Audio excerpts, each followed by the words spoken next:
Dernièrement, j'ai eu la chance de vivre un week-end incroyable. Puis aujourd'hui, j'ai le privilège de vous le partager. On m'a invité à visiter les installations de Botanex, un nouveau microproducteur québécois qui est arrivé à la SQDC avec son délice du Nord, un Double Tenji Banana. Je suis toujours excité par une invitation comme ça, mais j'étais loin de pouvoir me douter de ce qui m'attendait. Les gars de Botanex et leurs partenaires m'ont fait vivre le Val d'Or Life.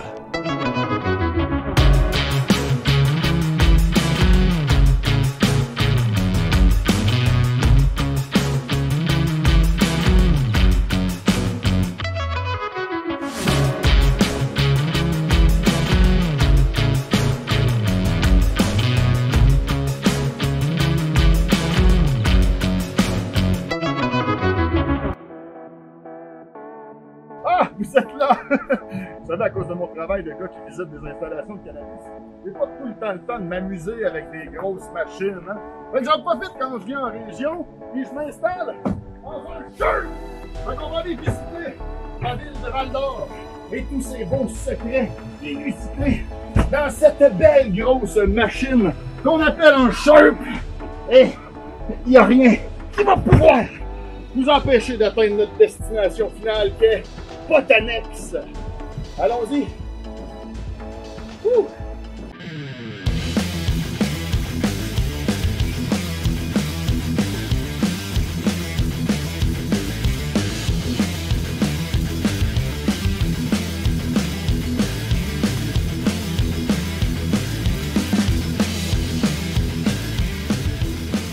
Comment mieux commencer le week-end que de lâcher notre fou en Sherp pour se rendre aux installations de Botanex? Vraiment une machine de fou.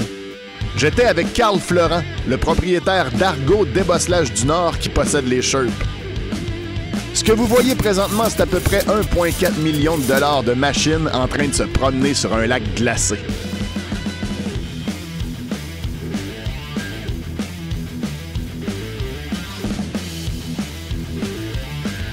Sérieusement, ces bolides-là peuvent pas rester pris nulle part avec un bon conducteur. Ça flotte sur l'eau, ça surmonte n'importe quel obstacle. Les pneus peuvent se gonfler et dégonfler simplement via un bouton. L'intérieur des cylindres des pneus est aussi un réservoir d'essence qui augmente énormément les distances qu'on peut parcourir avec ces monstres-là. Nous, par contre, on a eu besoin de prendre un break pour manger puis faire une pause pipi. On est arrêté au Habaneros de Val d'Or pour faire le plein d'énergie puis s'hydrater. Merci encore à eux pour l'accueil chaleureux et la bonne bouffe.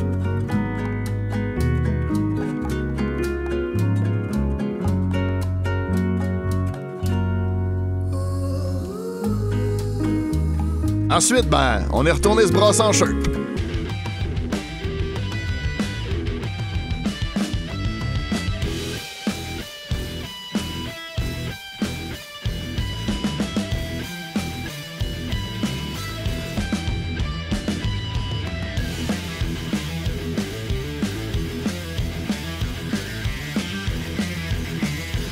Après cette ride épique, on est arrivé à l'usine de Botanex.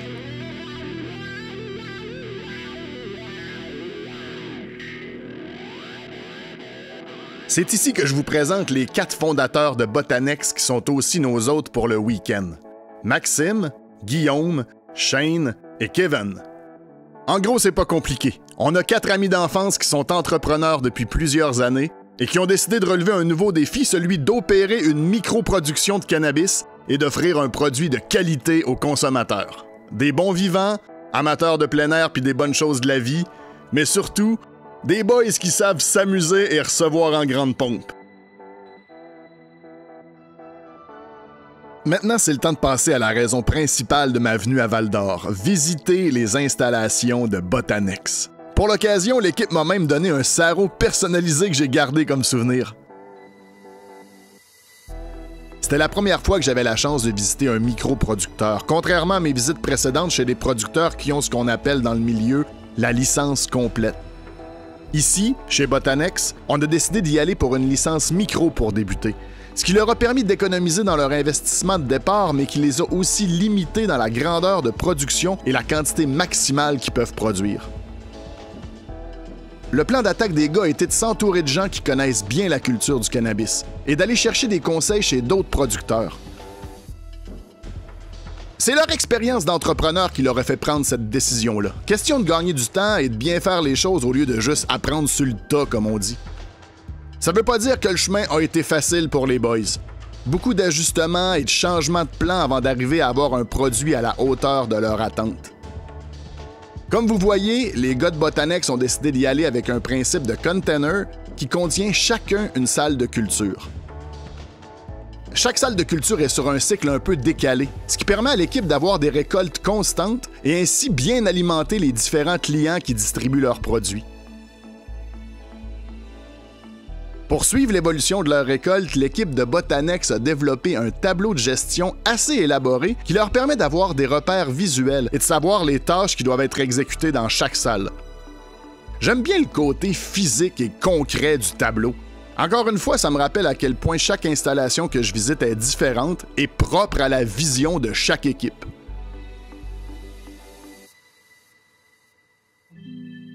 Une des choses qu'on remarque le plus en visitant Botanex, c'est la qualité de la construction et de l'installation en général. On voit que les 4 fondateurs ont de l'expérience en construction et en machinerie.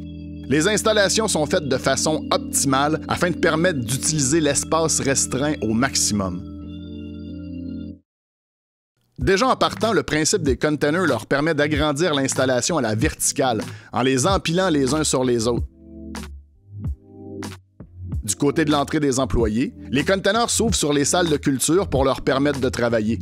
De l'autre côté, on fait entrer tout ce qui est tuyaux et fils, mais les portes s'ouvrent également au besoin directement sur leur dock de livraison. Ça leur permet de remplir leur salle rapidement quand les plantes arrivent. Parce que c'est comme ça que le cycle de pousse commence chez Botanex. Encore une fois, pour optimiser leur espace et gagner du temps, l'équipe a décidé d'acheter des boutures de plantes adolescentes, si vous me permettez le terme, dans une pouponnière de cannabis. Ça leur permet de sauver l'espace qu'occupent les plantes mères normalement, mais aussi ça leur permet de tester quelques génétiques afin de trouver la bonne pour leurs installations.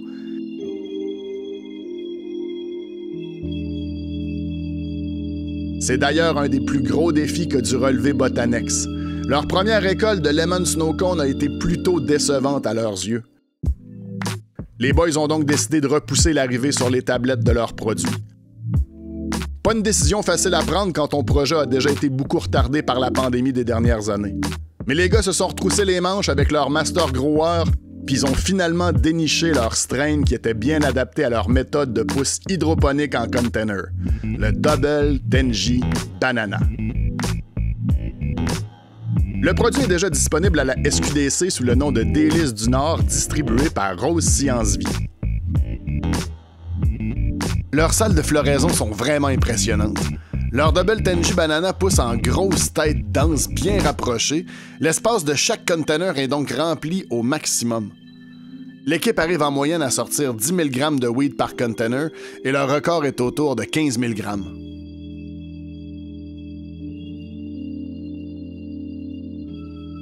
Ici aussi, on utilise un système de dripper pour arroser en continu chaque plante. Des filtres au charbon sont installés pour contrôler les odeurs et chaque container a également un ajout de CO2 à partir d'un réservoir installé à l'arrière. J'ai pris le temps de donner un peu d'amour à leur réservoir d'eau, eau qui est osmosée en passant, et comme pour le reste de l'usine, les gars ont designé leur mur de mélange pour arroser et nourrir leurs plants eux-mêmes. C'est vraiment beau à voir. Ça leur permet de pouvoir faire l'entretien et les réparations facilement. Comme ils l'ont construit, c'est eux qui le connaissent le mieux.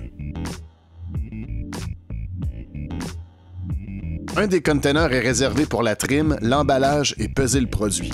Un autre est réservé pour faire sécher leur cannabis la tête en bas. Leur curing se fait dans des chaudières adaptées. Leur Double Tenji Banana commençait à sentir vraiment bon et les cocottes étaient d'une belle grosseur, bien dense. Vraiment une production impressionnante dans une construction ingénieuse avec une équipe qui a le souci du détail et la satisfaction du client comme priorité. C'est comme ça que s'est terminée la visite de Botanex, mais pas mon aventure du Val-d'Or Life. Oh non! Parce qu'à Val-d'Or, on travaille fort, mais on s'amuse encore plus fort, les boys de Botanex nous avaient réservé un petit party surprise. Pour s'y rendre, on a retrouvé Carl qui a sorti cette fois ses argots pour nous déplacer jusqu'au centre du lac Blouin, où une gang de tripeux nous attendait pour finir la soirée.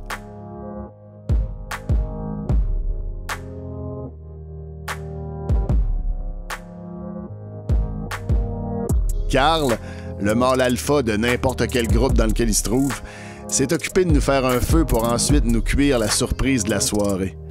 Des steaks Tomahawk Wagyu.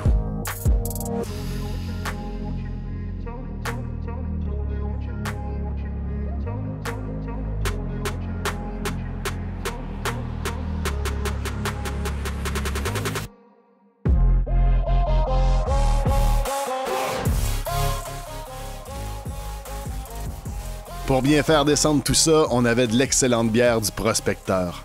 Leur bière blonde était juste parfaite avec la viande. Pour enchaîner, Carl avait aussi du wapiti sauvage qu'il avait chassé lui-même dans l'Ouest canadien. Sans exagérer, c'est carrément la meilleure viande que j'ai mangée de ma vie. Cuit directement sur la braise, entouré de gens le fun à discuter de projets puis de passion, c'était juste vraiment la meilleure façon de terminer la soirée.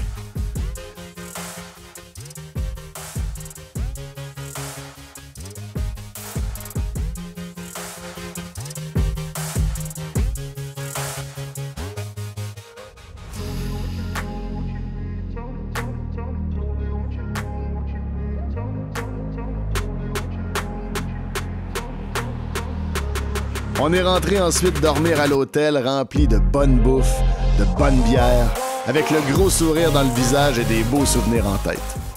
Le lendemain, il s'est mis à neiger, mais vraiment intense. On s'en va où aujourd'hui? Ben là, c'est le temps de rentrer à la maison, en fait, puis on s'est fait pogner dans une grosse tempête de neige. On peut plus y aller par la route.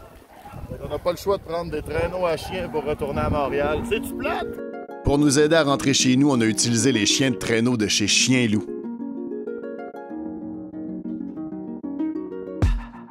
Éric, le proprio, a commencé par nous expliquer les bases et comment communiquer avec les chiens. Ensuite, on a fait connaissance un peu avec les membres de la meute.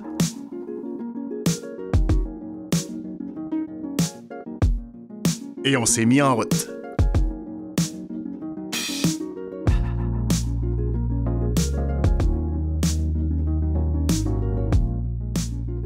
La tempête de neige a rendu le voyage vraiment magique.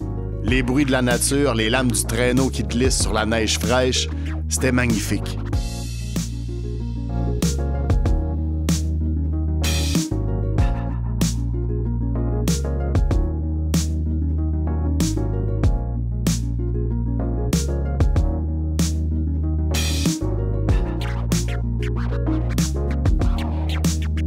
On a fait quelques pauses sur le trajet pour changer de place. J'ai pu en profiter pour conduire le traîneau.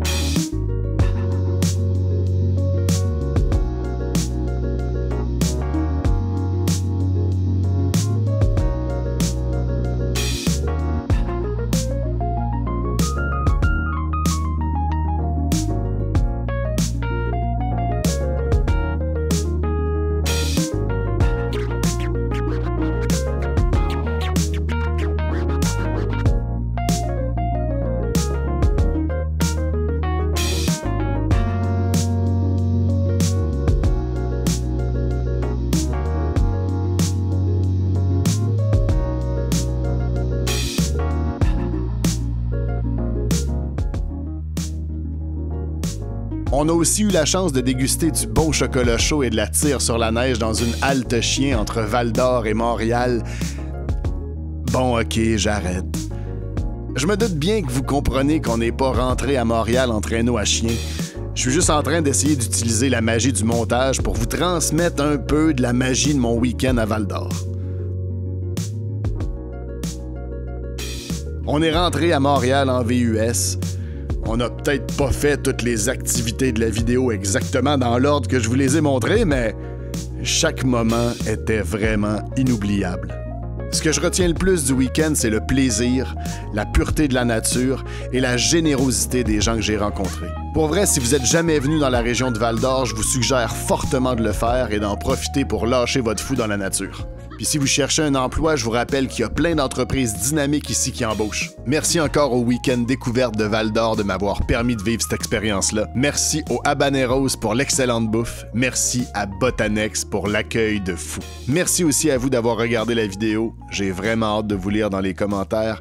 Et merci d'interagir en mettant des pouces et en le partageant, ça aide énormément. Merci Val-d'Or, à bientôt.